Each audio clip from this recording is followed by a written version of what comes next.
Hello YouTube, my name is Isabella and today we're going to be discussing the 10 books I read in October, which honestly is pretty shocking. I'm shocked I read that many books, but we'll get into it.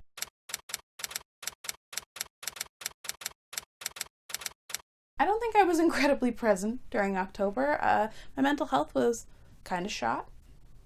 I'll be honest, it was not great. So this is going to make reviewing some books pretty interesting. I'm pretty glad though that I managed to get through 10 books. Kind of a surprise. I also have a DNF that I'll talk about quickly. This outfit I would also like to call Isabella is exhausted realness. I'm just incredibly stressed and really tired, and I'm filming this on November 4th for some context, and let's just get into the books.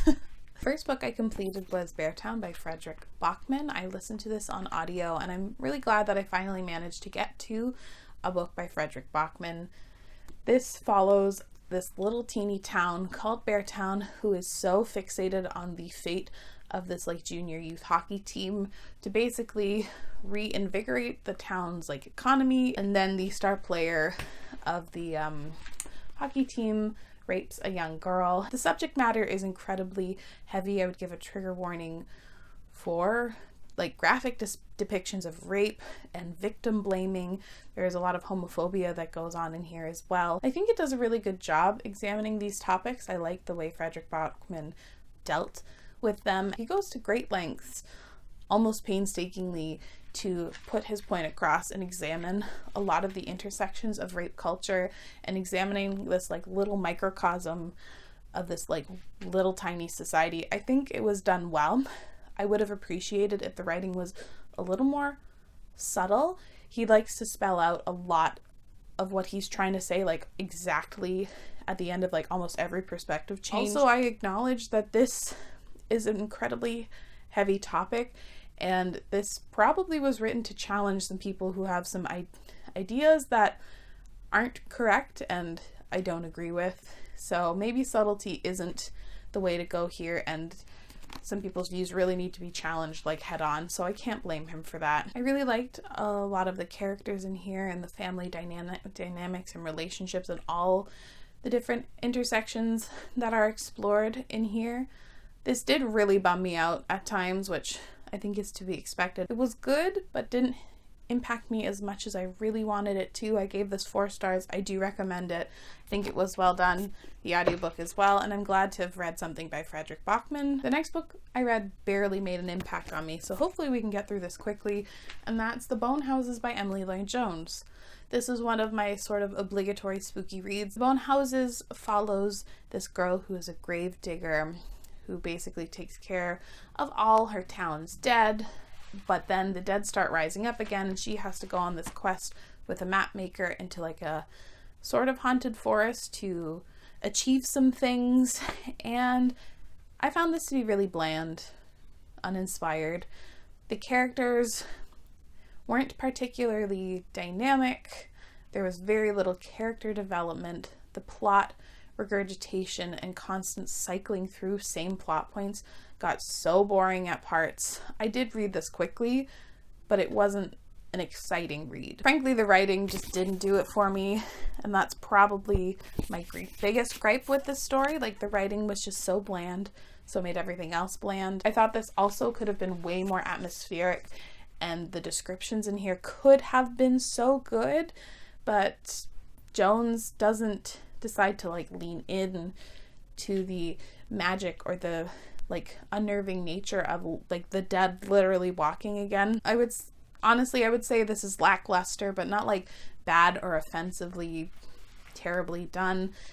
I gave it 2 stars. I don't care for it, which was a bummer, but what are we going to do? Oh, I forgot to mention, one thing I did like about The Bone Houses were the themes of death and loss and grief being explored. That stuff I did enjoy, but not enough to enjoy the overall story. The next book I read at the worst time, but maybe also secretly the best time, because a lot of people were talking about it and bringing up some critiques of it, and that's A Deadly Education by Naomi Novik. As I was reading this book, a review came out discussing some microaggressions that Naomi Novik wrote in here that were deeply uncomfortable.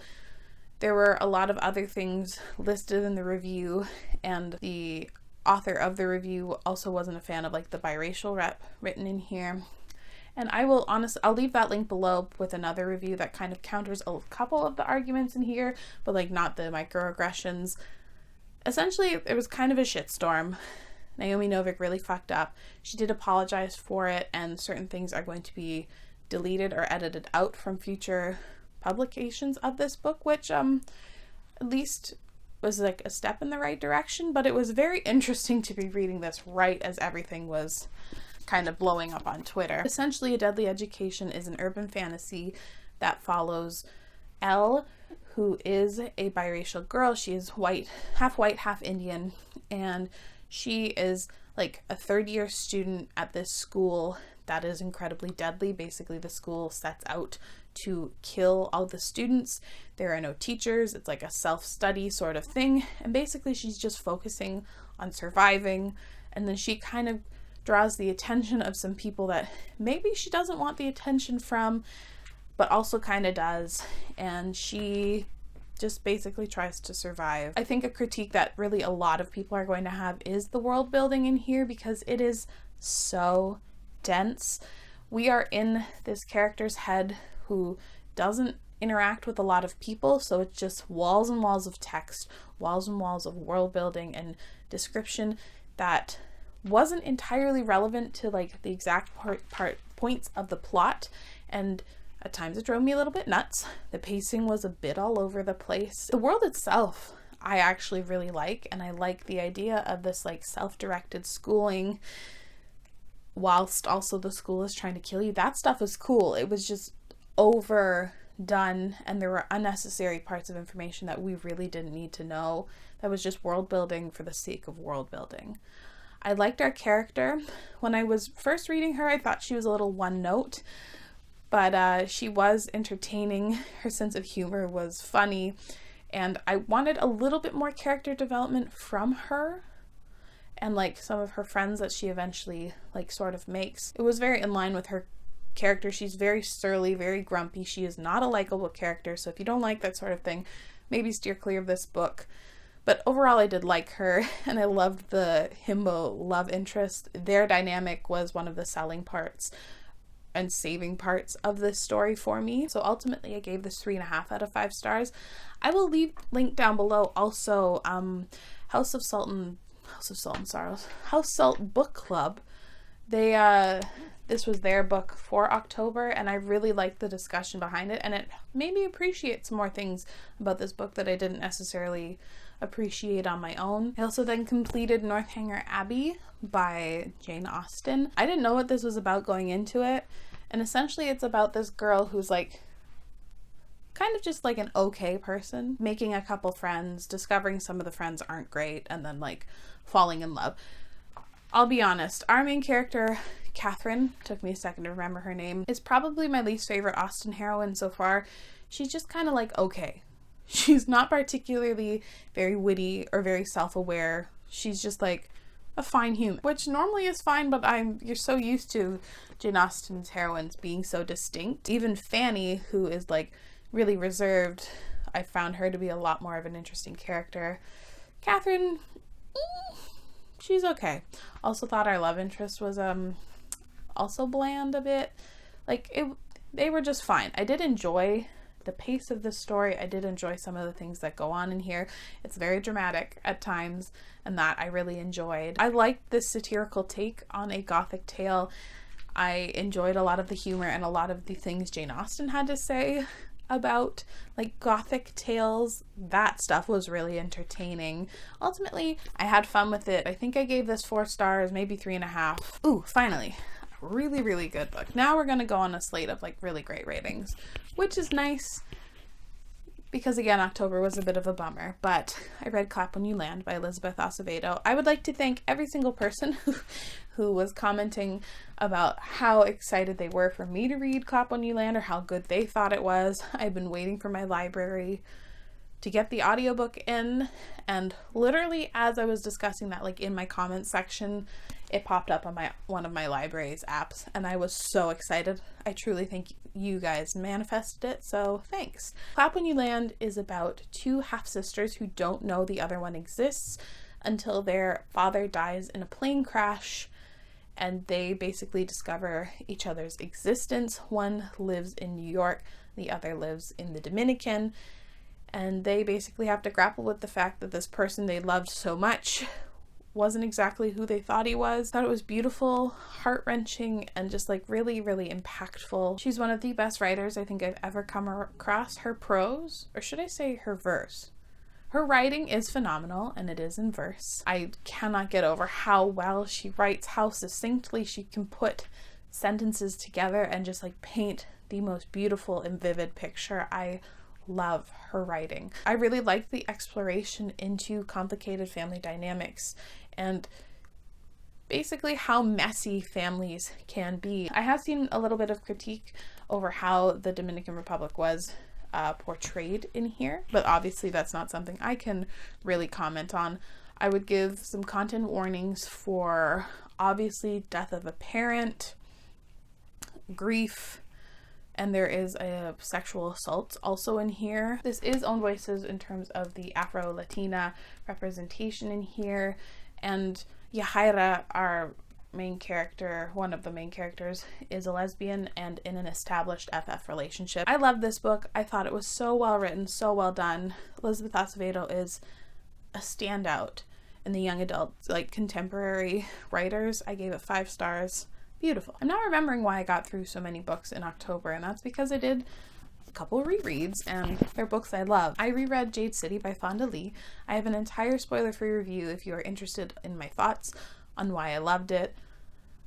I love this book. It's one of my favorites of the years. I read this again because I wanted to have this fresh in my memory for going on to and reading Jade War. I read this in the height of like quarantine in like March and April, and like the stress of that time basically sapped my entire memory of this, but I loved it.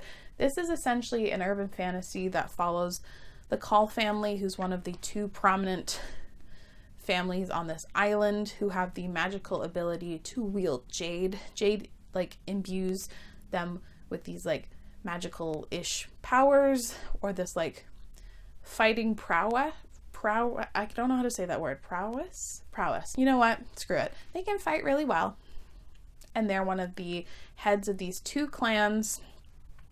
And then the other big bad clan is like trying to come onto their turf. And it's like a mafia story. It's really good. I loved it even more this time around. I was so appreciative of how the story like slowly built over the course from like start to finish. I loved how Fonda Lee pieced this world together. I loved how well this is paced.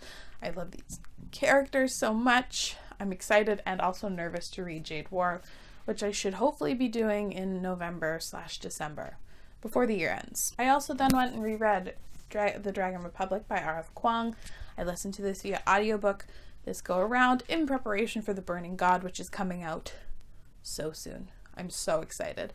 I think like a week and a half at this point. This is the sequel to The Poppy War, which everyone knows. I have a full entire spoilery gush and review if you are interested. And I also, like a week ago, posted a sort of updated feelings on The Poppy War and The Dragon Republic in preparation for The Burning God again. I have a lot of content regarding this series because I love it so much. Check any of those out if you want to know my true opinions, but again, loved it even more this go around. There's so much more to appreciate this time. I think this book is a significant step up from The Poppy War. It is improved upon in every aspect of storytelling. I love this series. I'm excited and also terrified for The Burning God. Obviously 5 out of 5 stars. This was one of my best books of last year. I love it. So we're now going to discuss a book that I haven't thought about a lot just because I really physically haven't had the time, and it took me forever to friggin' finish it. And that's none other than The Way of Kings by Brandon Sanderson. So at first I was planning on vlogging my experience reading The Way of Kings because it's such like an iconic book in the fantasy genre.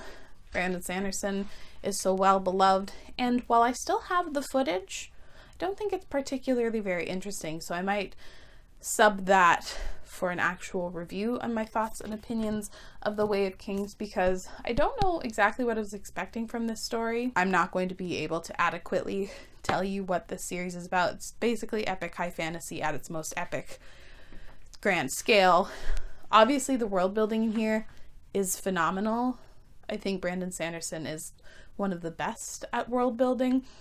It was so inventive and unique, and I loved basically everything about this world. There were some very interesting and well-developed characters, which there should be because this book is over 1,000 pages, so they were well-developed. They were very like lawful good type characters. They're very upstanding and like, we're going to save the world, which is interesting because it's quite a diversion from what I normally read. This definitely is a book that is meant to set up like bigger parts of the overarching plot, and frankly I don't even know what the overarching plot is supposed to be still. I don't know if the payoff of the ending of this first book was as satisfying as some of his other books that I've read. I'm also very excited to continue on in this series, but like the ending was a smidge, just a smidge disappointing. And if you're a Brandon Sanderson stan, please don't come for me.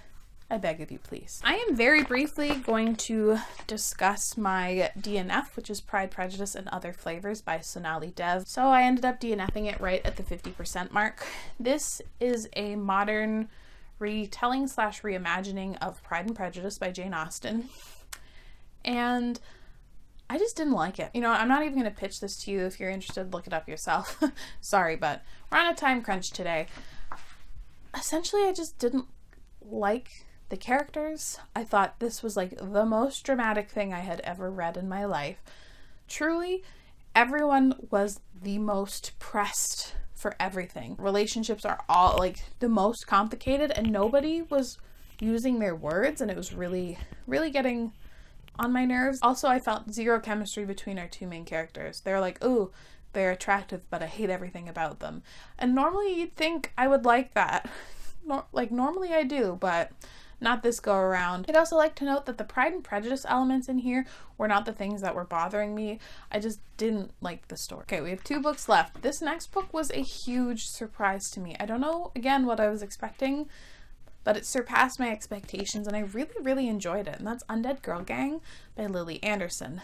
This is a young adult paranormal story. This follows a fat Mexican Wiccan girl whose best friend dies mysteriously, and whilst the entire town sort of writes it off as a suicide, along with these 2 other girls who had died like a week before, she knows her best friend. She knows her best friend wouldn't have committed suicide, so she is resolute and wants to raise her best friend back up from the dead. I was so impressed and charmed by this story. I really liked our main character.